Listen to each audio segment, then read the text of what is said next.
రాష్ట్రంలో అన్నదాతల పరిస్థితి ఆగమ్య గోచరంగా మారిపోయింది. దారుణంగా అంటే అంత దారుణంగా తయారైపోయింది. ఓవైపు నీళ్లు లేవు, నీళ్లున్న దగ్గర ఎరువులు లేవు. ఎరువుల కోసం ఈరోజు రైతులు పడని బాధలు లేవని చెప్పుకోవాలి. ఒక వృద్ధ రైతు ఒక యూరియా బస్తా కోసం ఎంత బాధపడుతున్నాడో ఒక వీడియో ఉంది.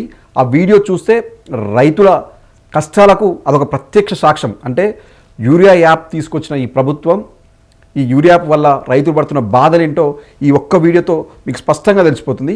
ఒక్కసారి ఆ వీడియో చూడండి.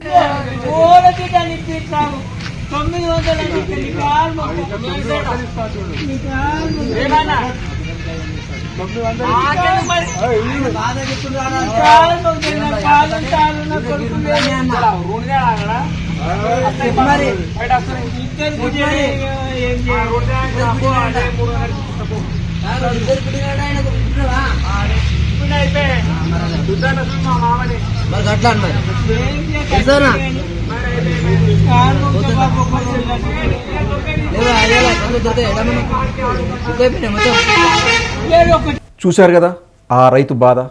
ఒక్క యూరియా బస్తా కోసం అక్కడ ఉన్న అధికారి కాళ్ళు పట్టుకుండు. అయ్యా మీకు దండం పెడతాను, మీ కాళ్ళు మొక్కుతాను, ఒక్క యూరియా బస్తా ఇవ్వండి అయ్యా. ఆ యాప్ గురించి నాకు తెలియదు, నాకు బుక్ చేయడానికి ఆ ఏదైతే యాప్ ఉందో ఆ యాప్తో బుక్ చేసుకోవడానికి నాకు కొడుకులు కూడా లేరు, నాకు పిల్లలు లేరు, నేను ఎలా బుక్ చేసుకోవాలి? నాకు అక్కడ పంట పట్టించుకున్నా బస్తా ఈ యూరియా లేకపోతే అక్కడ నాకు పంట పండదు, మీ కాళ్ళు మొక్కుతాం సారు, మాకు ఒక్క బస్తా అంటే ఒక్క బస్తా యూరియా ఇవ్వండి సారు అని చెప్పేసి ఆ రైతు ఆ అధికారి కాళ్ళు పట్టుకుంది. అయినా అధికారి ఇవ్వలేడు. ఎందుకంటే ఓ దిక్కుమాలిన యాప్ తీసుకొచ్చని చెప్పేసి చెప్పుకోవాలి. ఆ యాప్ కారణంగా ఏమవుతుంది? ఆన్లైన్లో బుక్ చేసుకున్న రైతులకే ఇస్తారు. మరి ఇలాంటి రైతులు ఎక్కడికి పోవాలి? ఎవరిని అడిగి బుక్ చేసుకోవాలి? ఈ స్మార్ట్ ఫోన్లు ఆ వృద్ధ రైతును చూస్తే స్మార్ట్ ఫోన్ వాడేలా కనిపిస్తున్నాడా? మరి ఆ రైతు ఎలా బుక్ చేసుకోవాలి? ఎందుకంటే తెల్లారి గట్ల 5 గంటలకు 6 గంటలకు లేచి రైతులంతా ఫోన్లలోనే బార్లు తిరుగుతారు. అంతా అంటే అక్కడక్కడ పొద్దుగాలనే ఎక్కడైతే స్టాక్ వస్తుందో ఆ స్టాక్ చూసి పొద్దుగాలనే బుక్ చేసుకుంటారు. మరి అంత పొద్దుగాల ఈ రైతు ఎక్కడికి పోవాలి? ఎవరింటికి పోవాలి? ఎవరిని బతిలాడాలి? ఎవరితోని ఈయన బుక్ చేసుకోవాలి? ఎలా? మరి ఆ రైతు పంట పండించాలా? పడవ పెట్టాలా? ఏం చేయాలి ఆ రైతు? ఎందుకు అంటే ఆ బాధ చూస్తుంటే ఆయన చెప్పుకుంటుంటే కాళ్ళ మీద పడుతూ ఒక్క బస్తా అయ్యా అంటూ అక్కడ ఏడుస్తుండు. ఏం చేయాలి? ఆడ పంట ఎండిపోతట్టుంది. అంటే పంట యూరియా వేయకపోతే అక్కర రాదు. అప్పో సప్పో చేసి కష్టపడి కొంత భూమి సాగు చేసుకుంటుంటే ఈ యూరియా లేక ఈ ఇబ్బందులు ఏంటి? ఇది ఒక్కటే కాదు, ఇది ఎక్కడ జరిగిందంటే మెదక్ జిల్లాలో జరిగింది. ఇది మెదక్ జిల్లాలో జరిగిన ఘటన. మరి ఈ ప్రభుత్వం ఏం చేస్తుంది? ఇలా ఇబ్బంది పెట్టడం కోసం యాప్ తీసుకొచ్చిరా? రైతులు వద్దో మొర్రో అని చెప్పేసి రోడ్లకి ధర్నాలు చేస్తున్నారు. ఇదే మెదక్ జిల్లాలో ఈరోజే రైతులంతా రోడ్డు మీదకి వచ్చి ధర్నాలు చేసారు. మాకు ఈ యాప్ వద్దు, యాప్తో మాకు యాతన అవుతుంది, ఈ యాప్ కారణంగా మేము ఎరువులు బుక్ చేసుకోలేకపోతున్నాం అని చెప్పేసి రోడ్డు ఎక్కుతున్నారు, ధర్నాలు చేస్తున్నారు, ప్రభుత్వాన్ని వ్యతిరేకంగా నినాదాలు చేస్తున్నారు. ఈ యాప్ తీసేయండి, ఏదైతే పాత పద్ధతి ఉందో ఆ పాత పద్ధతిలోనే మాకు ఎరువులు ఇప్పియండి సారు అని చెప్పేసి లొల్లులు చేస్తున్నారు. మరి ఎందుకు ప్రభుత్వం ఆ రకంగా ఆ అడుగులు వేయలేకపోతుంది? ఒక కొత్త విధానం తీసుకురావాలి, తప్పులేదు. కానీ రైతుల కోసం తీసుకొచ్చింది. రైతులే ఇబ్బంది పడుతున్నప్పుడు ఆ యాప్ తీసుకొచ్చి ఏం లాభం? ఎందుకంటే మీరు తీసుకొచ్చిన యాప్ రైతుల కోసమే చెప్తున్నారు కదా. ఆ రైతులే వద్దు అని చెప్తున్నారు, నిత్యం రోడ్లు ఎక్కుతున్నారు. ఒకప్పుడు యూరియా షాప్ల ముందు బార్లు తీరేది, ఇలా ఫోన్లు పట్టుకుని ఎవరింట్లో వాళ్ళు నిలబడ్డారు. మీరు చూస్తుంటే ఈ బార్లు కనపడకుండా చేసే ప్రయత్నం చేస్తున్నారు తప్ప ఇప్పుడు చూసిన ప్రకారం ఆ రైతుకు ఒక యూరియా బస్తా రాకపోతే ఎలా? ఆ యూరియా బస్తా ఎలా వస్తుంది ఆయనకి? అది ఎవరి దగ్గర బుక్ చేసుకుంటాడు? ఎవరిని అడిగి తీస్తారు? ఇవ్వడానికి ఛాన్స్ కూడా లేదు. ఈ గతంలో ఒక పైసలు ఇస్తే ఎవరికి ఇచ్చినా, డబ్బులు ఇచ్చినా ఒక యూరియా బస్తా కావాలి అంటే ఆటో డ్రైవర్కి ఇస్తే ఆ ఆటో డ్రైవర్ తీసుకెళ్ళి ఏకంగా బావి దగ్గర వేసిపోయేది. కానీ ఇలా కాలం మారిపోయింది, పరిస్థితులు మారిపోయినాయి. దీనికి కారణంగా రైతులు పడరాని పాటలు పడుతున్నారు.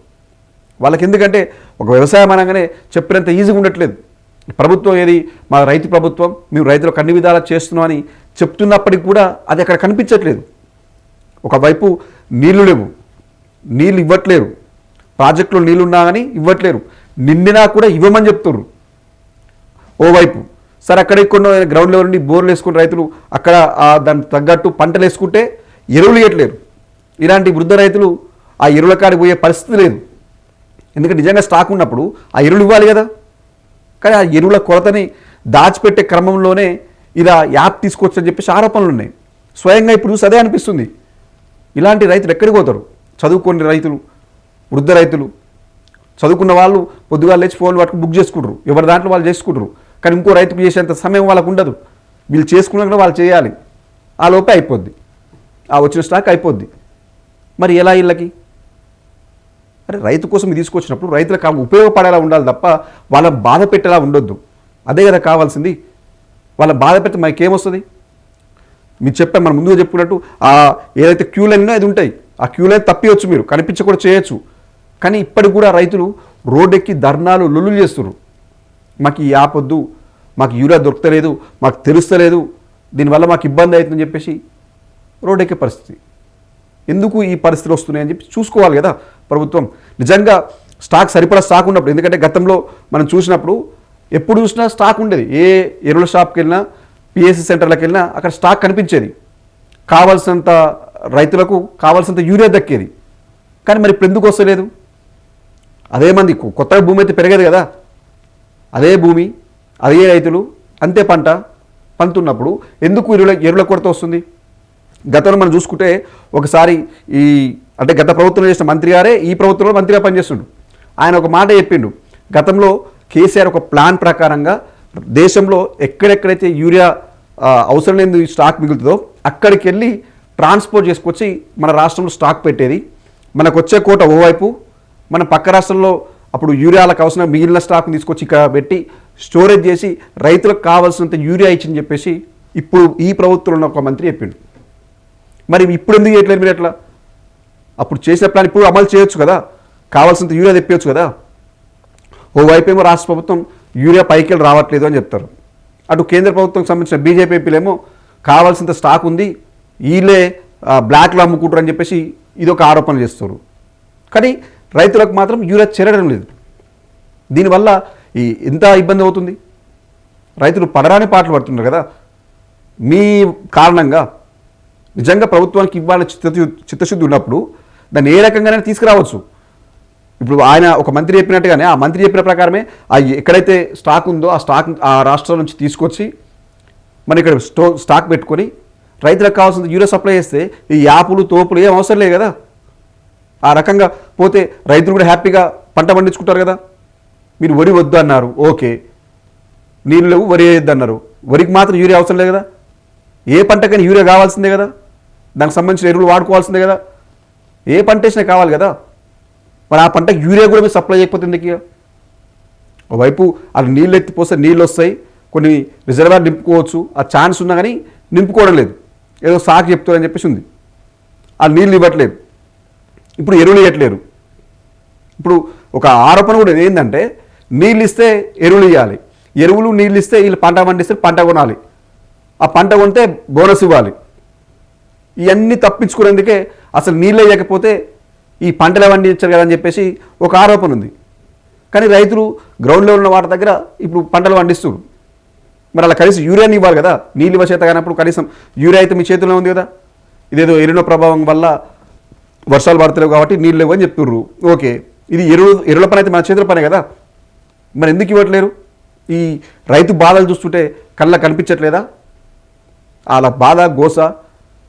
ఆ వృద్ధ వయసులో ఏదో వ్యవసాయం అంటే ఈ వయసులో కూడా ఆయన వ్యవసాయం చేసి ఆయన దేశానికి కొంత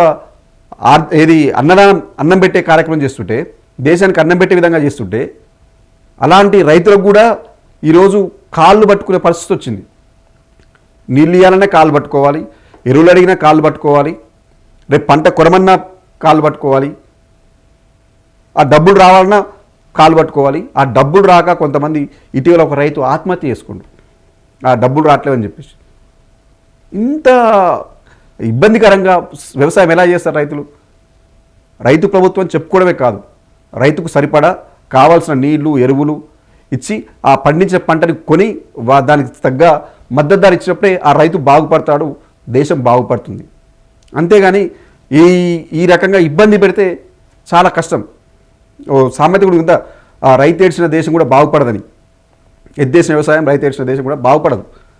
కాబట్టి ఆ రైతులు ఇబ్బంది పెట్టకుండా ఈ రైతులు ఏదైతే డిమాండ్ చేస్తున్నారో ఆ యాప్ తీసేయండి. ఎప్పటిలాగే పాత పద్ధతిలోనే ఆ ఫెర్టిలైజర్ షాపుల్లో పిఎస్సి సెంటర్లో పెట్టండి, కావాల్సిన స్టాక్ పెట్టండి. రైతులకు కావాల్సినప్పుడు కావాల్సినంత కొనుక్కెళ్తారు. అదేమి ఇంట్లో దాచిపెట్టుకునేది కాదు, ఏం స్టాక్ ఏం పెట్టుకోరు. ఆ రైతుకు ఒక బస్తా అవసరం ఉంటే ఒక బస్తా కొనుక్కొని పోతాడు. ఆ సీజన్ బట్టి 2 బస్తాలు 2 బస్తాలు తీసుకెళ్తాడు. ఆ ప్రకారం మీరు అక్కడ స్టాక్ పెడితే రైతుకు అవసరమంత తీసుకెళ్తారు. ఏ రైతుకి ఎంత అవసరం ఆ ప్రకారం తీసుకెళ్ళి ఆయన చల్లుకుంటాడు. అంతేగాని కండిషన్గా ఎకరానికి 2 బస్తాలు ఇస్తాం, 3 బస్తాలు ఇస్తాం, ఈ కండిషన్ ఏం పెట్టకండి. ఆ స్టాక్ తీసుకొచ్చేది ఉంటే పక్క రాష్ట్రాల నుంచి కావచ్చు, కేంద్రంతో ఫైట్ చేసి కావచ్చు, రైతులకు అవసరమైన యూరియా తీసుకొచ్చి ఈ పనికిమాలిన యాప్ను తీసేసి రైతులు డిమాండ్ చేసినట్టుగా పాత పద్ధతిలోనే రైతులకు ఆ యూరియా అందిస్తే రైతులు కూడా ఆనందంగా కనీసం నీళ్ళు లేకపోయినా ఉన్న దగ్గరన్నా అంతో కొంత పంట పండిస్తారు, ఇవ్వగలుగుతారు. ఎందుకంటే మనం ప్రతిసారి గొప్పగా చెప్పుకుంటాం, రికార్డ్ స్థాయిలో మేము ధాన్యం కొనుగోలు చేశాం, అది ఇదే రికార్డ్ స్థాయిలో పంట వండింది, గతంలో ఎప్పుడు వండలేదు, గింత వండిందని చెప్పేసి మనం చెప్పుకుంటున్నాం. మరి ఈసారి పంట రైతుకు నీళ్ళు ఇవ్వక, యూరియా ఇవ్వక, ఏం చేయకపోతే ఈసారి పంట ఎట్లా వస్తుంది? మీరు చెప్పుకోవడానికన్నా ఈసారి ఏం చెప్పుకుంటారు? రైతుల చావులు చెప్పుకుంటారా? ఏం చెప్పుకుంటారు?